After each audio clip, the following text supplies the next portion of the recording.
Welcome back to the Macro Golf YouTube channel. I'm here today with Damon, founder of MyGolfTribe, and we're today going to let you know the 5 top tips for you as a busy golfer. Guys, welcome back to the Macro Golf YouTube. If you're new here, welcome to the channel. Thank you for joining us here. Slightly new piece of content for us today, where we're actually going to start to hear from Damon, and he's going to give us his top tips for you as a busy golfer to help improve your game in the shortest amount of time possible. Damon, welcome to the channel. Thank you for coming on. Let the guys know who you are, what you do, and where they can find you. Joe, first of all, thanks a lot for having me. No so guys, I'm a full-time coach that is now primarily online, but I have a small academy up in Cheshire with a team of 2 coaches that coach full-time. Where can you find me? Well, in person is up in Cheshire, but online, Damon Wood Golf is the account handle. Exactly. So guys, go and follow all of Damon's socials, go and follow his channels, go find all the stuff that he does before he gives you his top tips. Number 1, what is the first top tip for busy golfers? When people come to see you, I know they're busy, they've got full-time jobs, they've got families, they've got all this stuff going on, but they're so keen at getting better. What can they do if they're busy? Top tip for them. What's top tip number 1 for busy golfers? Number 1, as ironic as it is, Joe, it's stop watching content. Okay. Yeah? Turn it off. Turn the video I know, right? No, but all joking aside, it's very easy to just consume. Yeah. And the content right now on YouTube is fantastic. Mm-hmm. When it first started coming out, some of the stuff was very questionable. But it is really, really good now. And whether it's an established guy that's bringing it out or girl, or someone that's just starting out, the quality of the content's great. But it's very easy to go down a rabbit hole and get extremely confused. And not just that, how does that client or you, the individual that's watching that content, how do you know it relates to you? And how you move and what you need to work on. So best piece of advice would be to stop watching it initially, get an understanding of what you, the individual, needs before you continue to consume. Nice. And is that in terms of Instagram, short form like Reels, YouTube? Does that also apply to like online courses and different things? Would you say that those things are a little bit more specific to people, or is it all kind of a little bit generalized and is not necessarily going to help you, especially if you've got less time to kind of work on this stuff as well? Oh mate, I love that. So here's the thing, some of the online courses are fantastic.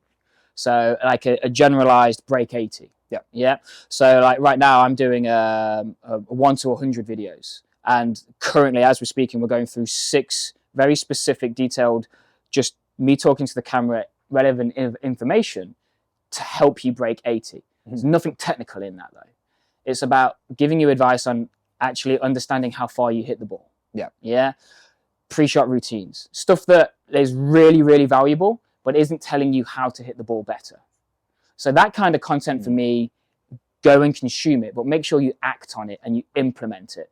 Too many of us watch content, consume it, absorb it, but then don't use it.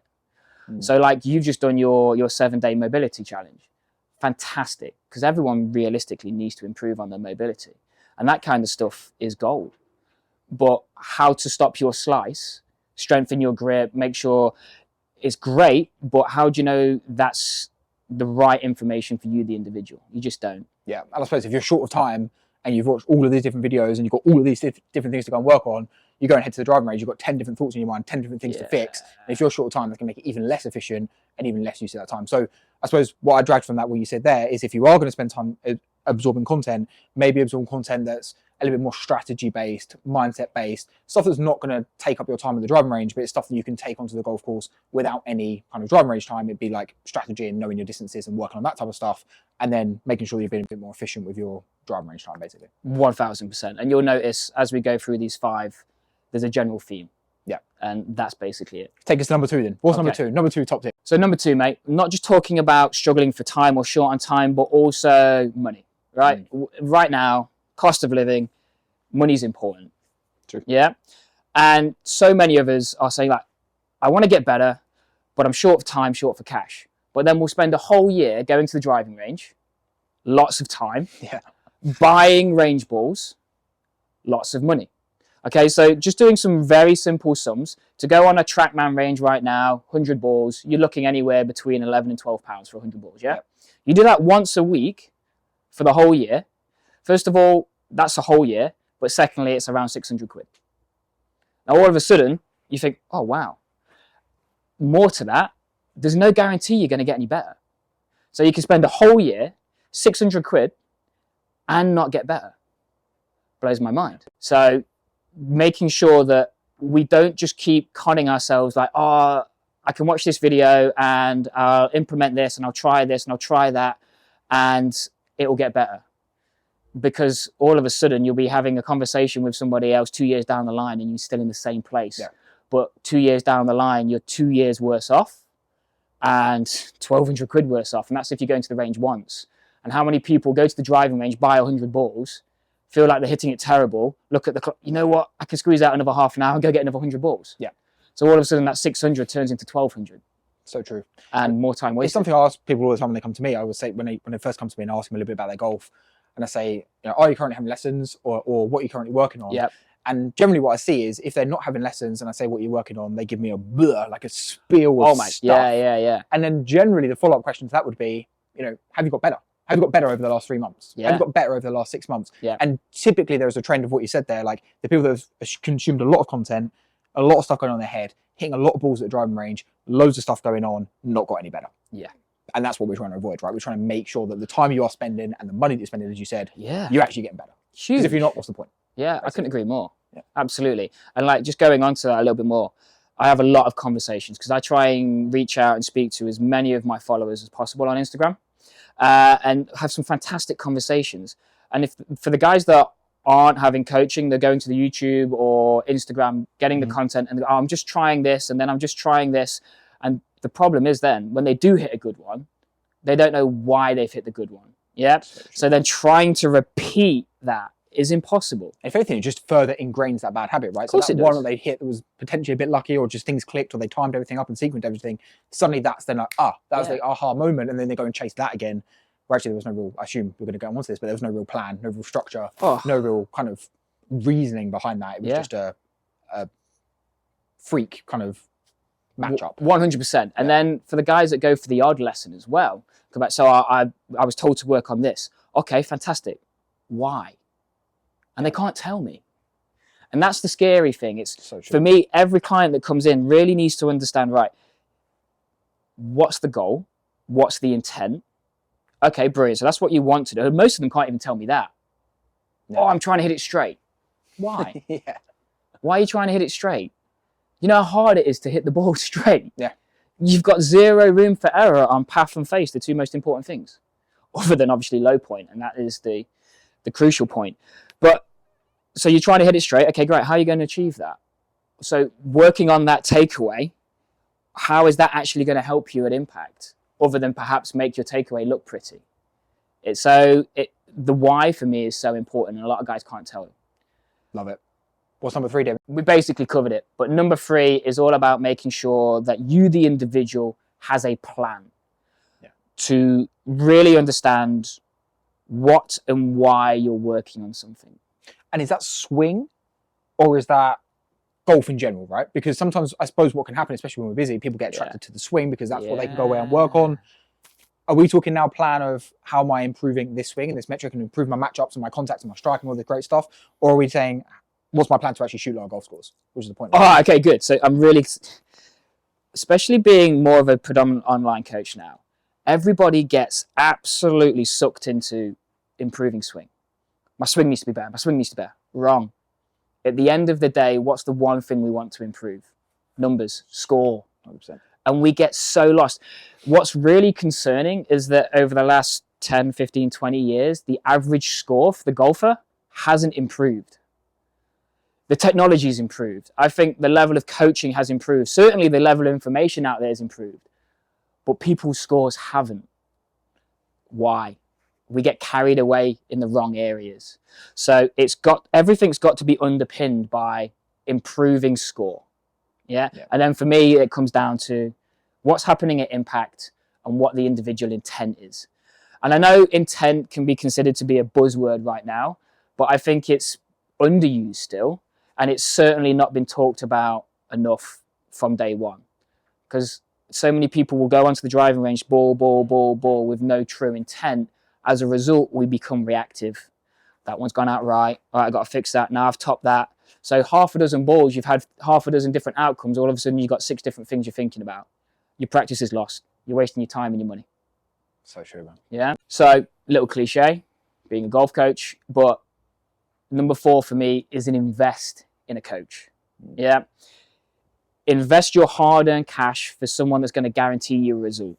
Yeah. Someone that's going to give you that individual plan, hold you accountable, and be there to answer any questions, so that you don't waste a year of your life going to the range not improving, waste 600 quid on 100 balls a week not improving, so that you don't have to go to YouTube. By all means, go to YouTube to consume some fantastic quality information, but not that you need to go there to get your individual answers. You need someone that knows you, the individual, what your plan is, what you're working on, and give you the answer straight away, rather than confusing. I suppose it also allows you to stop getting attracted to other stuff, right? You said about having the plan. Yeah. And it's all very well having a plan, but it's so easy to get attracted to other things, right? You'll read something, you'll see something, someone will tell you something on the golf course, and easily people can be attracted to the new thing. And it's almost sometimes having a coach that can just drag you, almost not necessarily push you forward, but actually hold you back sometimes from like being attracted by that new shiny thing that's come out, or whether that's a new golf club, or whether that's a new theory, or whether that's speed sticks, or whatever random thing it might be, right? My classic little dig on speed sticks, but is whatever that is, it's the coach dragging them back in and saying, right, is that part of our plan? Is that going to make us shoot a lot of golf scores? Yes or no? If no, forget it, ignore it. Let's continue with our plan and just keep chipping forward. So sometimes there's a responsibility of the coach to actually drag people, and people always think they're going to push them forward, which is obviously a huge part of it, but also dragging them back and actually saying, no, come back in, almost putting the blinders on, right? When you do that, though, all you're doing there is actually making sure you maximize and utilize that small amount of time you have. Exactly. Yeah, rather than wasting it going for the latest fad. Exactly. It's huge. And that was one of the biggest reasons why I moved to online coaching, is because, so very quick journey of my coaching, we did the same that everyone gets taught, 6 lessons for 5. Yeah, or 12 for 10. Worst model in the world, right? Yeah. Because someone would invest and the coach would be, great, I've got loads of money, and now I'm not going to try and get them booked in because I don't want to really deliver on it. Well, that's no good for you, and it's no good for the client. Also, when they did book in, you might see them once every 6 weeks, once every 8 weeks, or have 12 weeks off. But guess what? Initially, they got a free lesson. But you've done 3 lessons, you've not seen them for 3 months, and guess what? You're going to repeat the 3 lessons. So you've wasted time and money. No one's winning. Yeah. So I'd moved to the monthly programs where guys would come in either once a month or twice a month. Fantastic. For that hour, awesome. And then you'd go back over. But the problem you'd have in between that time, the guys are by themselves. So a lot of the time someone would come back, oh, I've not had time. And I get that. Golf isn't the be all and end all. You've got family, work. That's got to come first. Even your physical well-being, right? Then golf. But if you've got someone that can hold you accountable and just say, look, we set out with this goal, what's going on? How can I help? Game changer. But not just that. For me, one of the biggest things is you've got guys that you give drills to, and they're going to go away and do them. Most of the time when you're not there, their intent is amazing to do those drills, but they do them wrong. Yeah. So actually all they're doing is ingraining the bad habits you're trying to get rid of. So the amazing thing for me with online coaching, not only can I give you feedback on every single practice you do when you record it and send it me, but I'm also going to ask you to record your drills. And whether it's a drill on the range or a dry drill at home, I'm going to give you feedback. So all of a sudden now, my guys in person coaching would see improvement, but the online guys are so much faster. Because of that feedback, that communication, and the ability to answer questions quickly rather than have to wait for next month. Like how many guys that are having lessons struggle to get in with the pro at a time that's convenient for them? As a result, that 3-week gap turns into 4, 5, 6. And then you know what? You're fed up, you don't book in. Exactly. If you're short time, why are you going to be wanting to go to the range, do drills, even if you've gone with the best intention, and you're going to stick to your plan, you're going to deliver on those drills, delivering those drills correctly, or you're moving things away. We've all done stuff. We've all felt like we've picked it up in the lesson and gone away and lost touch of what that is, or been unsure. And you say, if you're short of time, you need to be making sure that every ball you hit is of that same quality, and that's how you're going to get that. For sure. We've gone a little bit long-winded on there, but the final point to point 4 for me is find a coach that can deliver on those things. So give you a plan, hold you accountable, be there to answer the questions that you need answering so that you can maximize that time. But also find a coach that backs themselves, that guarantees to give you that improvement. Obviously, you've got to set a few things for you to commit to. But for me, there's no reason why you shouldn't be investing with someone if they're going to guarantee to get you that result. Yeah. So many of us will buy the latest driver with 0 guarantees, but yet we're not willing to invest in a coach. And I think find someone that backs themselves that will guarantee for that improvement, or they'll give you your money back. Simple as. Yeah. What have you got to lose? 100%. Damon, what's number 5? So number 5, super simple. Keep a practice diary. Nice. Okay? Because so many of us will be having lessons, we'll go to the driving range with great intent, and we've spoken about it already, then we get reactive, right? So we react to a shot, and then we'll work on this, then we'll try this and try that. And all of a sudden, you'll hit 100 balls, you'll spend 30 minutes, by the way, which is not long enough. I always ask my clients, if they're telling me they're hitting 100 balls in 30 minutes, right, now get 50 and spend an hour. Yeah? Make that quality of that practice so much more by taking time and actually going through your drills. But back to the point, you'll hit 100 balls in that 30 minutes. You'll get in your car and you'll sit down and you go, what have I actually worked on there? What have I achieved? Nothing, because you got reactive and you worked on different things every single time. Yeah. So by keeping a diary, it's going to help you really stay focused. And all you have to simply do is, before you get on the range, what are your goals for the session? Okay? When you get back in the car, what did you achieve in that session? Yeah. And you'll find initially that you probably won't achieve the goals, but all of a sudden you'll go, right, I'm investing all this time, I'm investing the money on the balls and the money on the coaching, this has got to be better. Actually, this is what's holding me back. It's not the quality of the coaching, it's not the quality of the information or the delivery, it's actually my execution. And by keeping the diary, it's like, bang, game changer. Yeah, it just stops you getting lost, right? Like the amount of times people they just go to driving range and get lost, and they come away and think, where did I go? When did I lose it? And that diary, I think, is a key thing. Yeah. Something I get my clients to do with loads of stuff they do, and I think it's a huge one. Okay, Damon, thank you so much for all of that detailed information. But for those guys who want to take away one absolute nugget piece here, what are the top 5 things for busy golfers? What do they need to do? 1 to 5. Brilliant. So stop watching endless content. Yeah. Yeah. Stop wasting that investment, that time and that money over the year. Yeah. Just doing trial and error. Doesn't work. Good. Number 3. Number 3 is get yourself that personalized plan. Yeah. Number 4, find yourself a coach that is going to guarantee to make those improvements, or you're going to get your money back. Yeah. And number 5 is practice with a diary. Practice with true intent. My favorite one. My favorite one by far. Damon, thank you so much for giving such valuable content. I think so much people will take from that. Where's everyone going to find you? Instagram? So yeah, the easiest way is Instagram, so Damon Wood Golf. Yep. But also if they want to reach out via email, it's Damon, DAMON, at MyGolfTribe.com. And I'll stick all your details below. I'll stick all your socials below, and go and hit up Damon on his online coaching. Damon, thank you so much. No worries, guys. Guys, if you do reach out, I always make sure I get back to everybody, so please don't hesitate. Amazing.